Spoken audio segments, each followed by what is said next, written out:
જય દ્વારકાથી જય રામ. એટલે ખોટી જે તમે ચર્ચા કરો એ જાણ્યા જોઈ વગર તમે કરતા નહીં. અને હું રામદેવજી બાપાને પ્રાર્થના કરું છું કે મારી માથે આફત આવી એવા બીજા ભગત માથે કોઈ ભગત માથે આફત ન આવે. અને જેમ મારી માથે આફત આવી છે તો મારા ઠાકરને ખબર, મારા રણુજા રામદેવજી બાપાને ખબર છે. પણ છતાં હું ગોકુળ મથુરા હાલીને જતો હતો. અને હું અહીંથી મેં વરદધામ છોડીને તપસ્યા કરવા, ભજન કરવા બહાર જાઉં છું. ગુજરાત મૂકી ભજન કરવા માટે જાઉં છું. અને હું પાછો આવીશ એમ ન માનતા કે હું પાછો નહીં આવું, વરદધામ છોડીને પાછો નહીં આવું. વરદધામ ભજન અહીં કરીને અહીંથી ભજન કરીને પાછો આવીશ.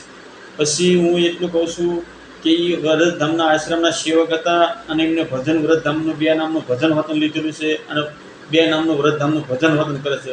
અજંપા જાપનું ભજન કરે છે. એટલે વરદધામના સેવક છે એ.